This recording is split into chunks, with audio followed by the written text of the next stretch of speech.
आए जैसी तरह सश श्यामला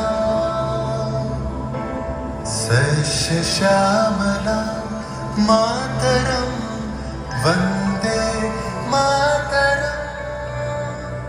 1908 সালের 11ই আগস্ট কিংসফোর্ডে বন্দে মাতরম বলার দোষে যে বালককে বেত মারার হুকুম দিলেন ব্রিটিশ সরকার, তারই পক্ষে দাঁড়িয়ে ক্ষুদিরাম বসু ও প্রফুল্ল চাকি সাহেবের ফিটন গাড়ি লক্ষ্য করে বোমা চালালেন মুজফ্ফরপুরে। সাহেব নিহত হলেন না, তবু নাবালক ক্ষুদিরামকে ফাঁসির হুকুম দেয়া হলো। জননী গুলো তুলে পক্ষে শান্তন বাস দেব তুলে চোখে কাঁদিছে তব চরণ তলে ৩০ কোটি নরনারী।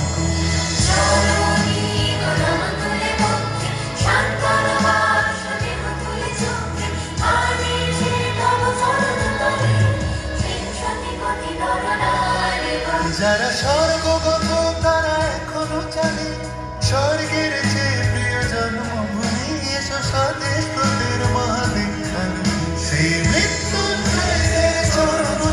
যারা জীর্ণ জাতির বুকে জাগালো আশা, মন মনের মুখে জোগালো ভাষা। আজি রক্ত কমলে গাথা, আজি রক্ত কমলে গাথা মান্য খায় বিজয় লক্ষ্মী দেবতাদের করে। মুক্তির মন্দির সোপানো তলে কত প্রাণ হলো বলিদান, লেখা আছে অশ্রু জলে, লেখা আছে অশ্রু জলে। 9 সেপ্টেম্বর 1915 ইংরেজদের সঙ্গে সম্মুখ সমরের স্বাধীনতা ছিনিয়ে নিতে অস্ত্র আনার পরিকল্পনা করেন যতীন্দ্রনাথ মুখোপাধ্যায়।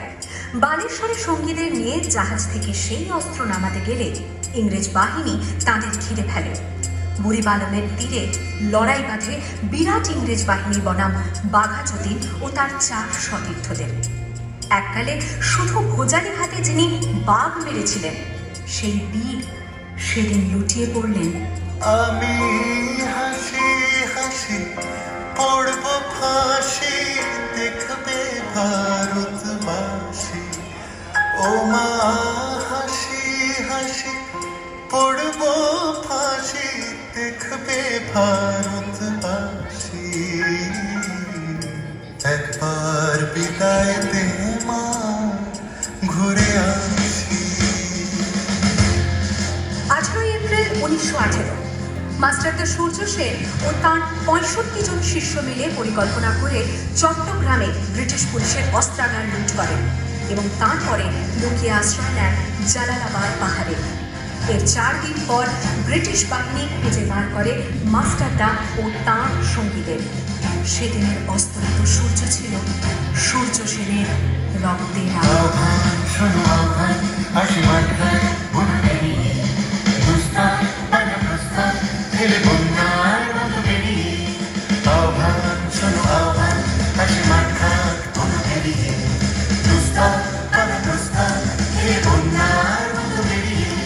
যুগ সঞ্চিত সঙ্গীত দিয়েছে সারা, হেমগিরি সন্নতি সূর্যের ইশারা। যাত্রা শুরু হচ্ছে ছুটি দুর্বার বেগে প্রতি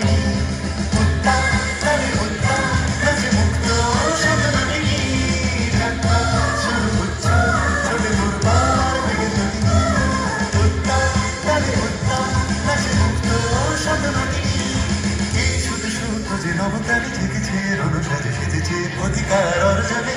শুধু শুদ্ধ যে নবপ্রাণী জেগেছে, রণসাজে সেজেছে অধিকার।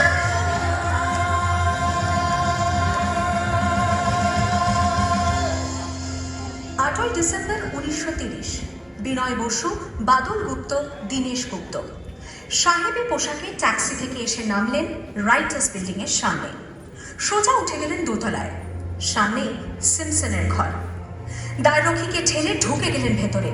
বন্দুকের আওয়াজে গর্জে উঠল রাইটার্স। লুটিয়ে পড়লেন সিমসন। এরপর রাইটার্স বিল্ডিং এর অলিন্দ বারবার গর্জে উঠল বিপ্লবীদের গুলির শব্দে। তারপর টেগার্ড সাহেব তার বাহিনী নিয়ে ঘিরে ফেললেন বিনয়, বাদল, দীনেশকে।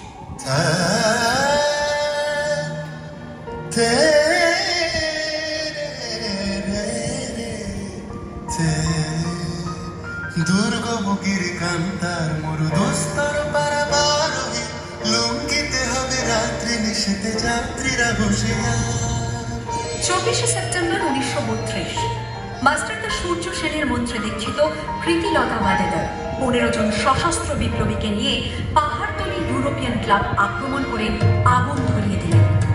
ভারতীয় ইতিহাসের স্বাভিমানী মহারানীদের মতো নিজের আত্মমর্যাদা অক্ষুণ্ণ রাখতে সেদিন প্রীতিলতা ওয়াদেদার পটাশিয়াম সায়ানাইড খেয়েছিলেন ব্রিটিশ পুলিশদের সামনে।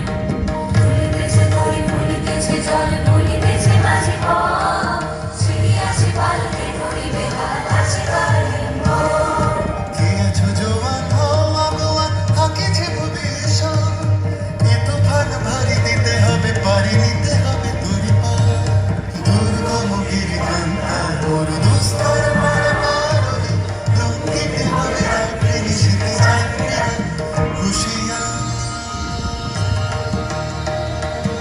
19 সেপ্টেম্বর 1942 তমলুকের মাটিতে কয়েক হাজার ভারতীয়কে নিয়ে যিনি পুলিশ স্টেশন ঘেরাও করার লক্ষ্যে হেঁটেছিলেন সেই সত্তরোর্ধ্ব মাতঙ্গিনী হাজরা পুলিশের নির্মম গুলিচালনা ও লাঠিচার্জ সত্ত্বেও তার হাতের পতাকাটি মাটিতে লুটতে দেন।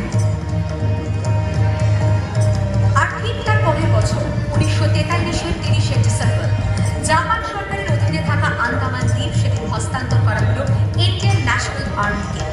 পোর্ট ব্লেয়ারের মাঠে তিরঙ্গা পতাকা তুললেন সুভাষচন্দ্র। এটাই স্বাধীন ভারতের মাটিতে প্রথম তেরঙ্গা ঝান্ডা। আইএনএর commander in chief Subhashchandra Bose হলেন ভারত, যাকে স্বীকৃতি দিয়েছিল 18টি দেশ। যদি